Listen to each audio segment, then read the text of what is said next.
अंतिम बजट पेश किया गया, लेकिन मध्य प्रदेश में विधानसभा चुनाव हो चुके हैं और उसके तहत अब ये नई सरकार का बजट पेश हो रहा है, इसलिए अब इस बार अनुपूरक बजट मध्य प्रदेश सरकार पेश करेगी।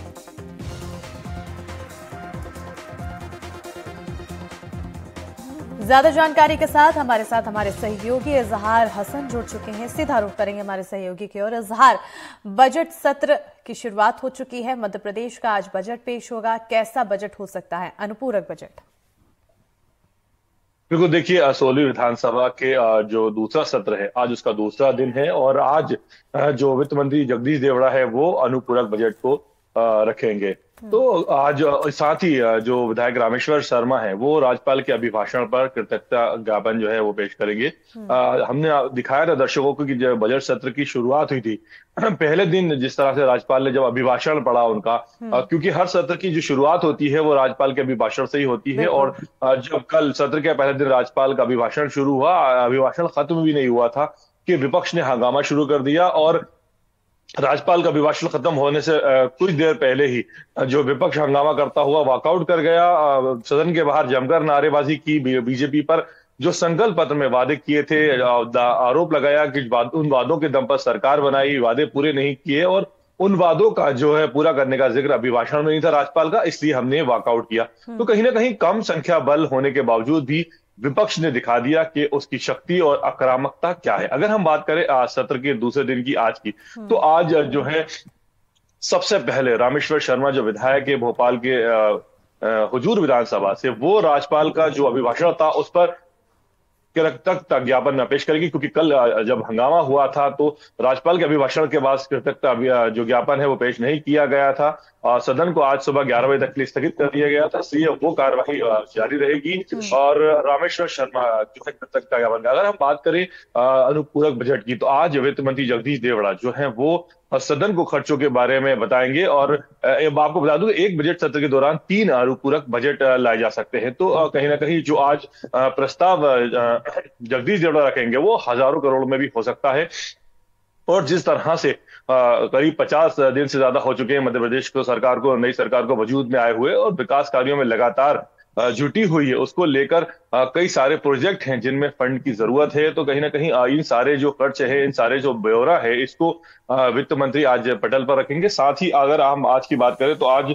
3 ध्यानाकर्षण रहेंगे और 11 आवेदन रहेंगे, और खास बात यह है कि आज पूरे दिन भर जो मुख्यमंत्री मोहन यादव हैं वो सदन में मौजूद रहेंगे और जो सवाल जवाब है वो भी जारी रहेंगे। हालांकि जिस तरह से जो विपक्ष है उसने अपने इरादे साफ कर दिए हैं कि वो किसी भी कीमत पर जो सरकार ने, जो भारतीय जनता पार्टी है उसने चुनाव से पहले जो वादे किए थे, जो दावे किए थे जनता से, वो पूरे नहीं किए हैं। तो कहीं ना कहीं ये माना जा रहा है कि जो सेशन है, ये पूरा सत्र है, हंगामेदार होने की संभावना है, हंगामे की भेंट चढ़ सकता है। 13 दिन का सत्र है, लेकिन जिस तरह से विपक्ष ने अपनी आक्रामकता दिखाई है, पहले ही दिन जिस तरह से विपक्ष ने अपने इरादे साफ कर दिए, उससे लग रहा है कि सत्र शायद ही 13 दिन चल पाए। जी बिल्कुल। अगर क्योंकि बजट को बात की जाए, क्योंकि मोदी की गारंटी पर फोकस इस बार तमाम फैसले लिए जा रहे हैं, पूरी सरकार फोकस दिखाई दे रही है, लोकसभा चुनाव भी नजदीक है, ऐसे में प्रदेश में भी आकर्षित करने की कोशिश जनता को की जाएगी। तो बजट में ऐसा क्या कुछ खास होने वाला है मोदी की गारंटी से जुड़ा हुआ? देखिए जो अनुपूरक बजट है अभी उसकी जानकारी सामने नहीं है। एक अनुमान लगाया जा रहा है कि जो करीब हजारों करोड़ में ये हो सकता है, और आप जब जगदीश देवड़ा इसको सदन में पेश करेंगे तो फिर वो सामने आएगा। लेकिन जिस तरह से लोकसभा चुनाव बहुत नजदीक है और जो वादे किए थे सरकार ने, अगर हम बात करें मध्य प्रदेश की, मध्य प्रदेश में भी 29 लोकसभा सीटें हैं जिनमें से 28 पर भारतीय जनता पार्टी काबिज है, और हाल ही में जो विधानसभा चुनाव हुए उसमें भी जनता ने बड़े मैंडेट के साथ सरकार को, कांग्रेस भारतीय जनता पार्टी को सरकार बनाने का मौका दिया है। तो कहीं ना कहीं सरकार की कोशिश है कि लोकसभा चुनाव से पहले जो उन्होंने वादे किए थे उन वादों की शुरुआत हो जाए, शिलान्यास हो जाए, भूमि पूजन हो जाए, जिससे कि जब लोकसभा चुनाव में जाए तो कहीं ना कहीं ये बता सके कि अभी सिर्फ 50 दिन हुए हैं और 50-60 मतलब अभी बहुत कम समय हुआ है हमारी सरकार को वजूद में आए, लेकिन हमने जो वादे किए थे उनको पूरा करने की शुरुआत कर दी है। तो यहाँ पर मैं आपको एक और अपडेट बताना चाहूंगा कि कल जब हम उमंग सिंघार जो नेता प्रतिपक्ष है उनसे बात की, तो उन्होंने कहा कि सरकार जो है, जब भारतीय जनता पार्टी चुनाव में गई थी तो उसने जनता से बहुत सारे वादे किए थे। लाडली बहना को 3,000 देने की बात की थी, गैस सिलेंडर 450 में देने की बात की, गेहूं 2700 रुपए क्विंटल खरीदने की बात की थी, धान को 3100 रुपए क्विंटल खरीदने की बात की थी। साथ ही जो मनरेगा मजदूर है, जिसको एनडीटीवी ने अपनी खबर के माध्यम से उठाया था, उस पर भी उन्होंने कहा कि मनरेगा मजदूरों को भी इन्होंने मजदूरी निधि, इन सब मुद्दों को लेकर उन्होंने वॉकआउट किया था। फिर वहीं जब हमने नेता प्रतिपक्ष उमंग सिंघार का जो आरोप था उसका जवाब में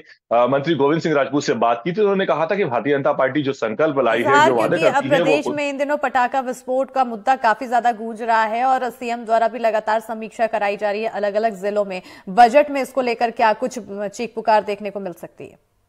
बिल्कुल, देखिए, मैं बता रहा हूं आपको कि जिस तरह से विपक्ष ने अपने इरादे साफ कर दिए हैं, उससे साफ जाहिर है कि वो अब सरकार को घेरने में और ज्यादा आक्रामकता अपनाने वाली है। और जो हमारे सूत्रों से जानकारी मिली है उसके अनुसार जो ये हरदा मामला है, कहीं ना कहीं इस मामले को एक बड़ा मामला बनाते हुए विपक्ष सरकार को घेरने की पूरी कोशिश करेगी। जैसा कि मैंने आपको अभी भी बताया था कि ये जो सत्र है, कहीं ना कहीं ये हंगामे की भेंट चढ़ेगा, क्योंकि पहले से ही विपक्ष कई सारे मुद्दों को जो है आधार बनाकर इस सत्र में सरकार को घेरने की प्लानिंग बना चुका है। क्योंकि भारतीय जनता पार्टी ने जब चुनाव में थी तो कई सारे वादे किए थे। हालांकि ये सब जानते हैं कि इतने कम समय में वादों को पूरा करना मुश्किल है, क्योंकि जो वादे किए जाते हैं वो 5 साल के लिए किए जाते हैं। सरकार 5 साल का वादा करती है। तो कहीं ना कहीं उन सारे मुद्दों पर घेरने के साथ साथ जो हरदा मामला हुआ है उस पर भी विपक्ष को अलग अलग मुद्दे आज उठते हुए दिखाई देंगे सदन में और कहीं ना कहीं आज काफी ज्यादा हंगामा होता हुआ नजर आएगा, ऐसा अनुमान लगाया जा रहा है। बहुत शुक्रिया इजहार।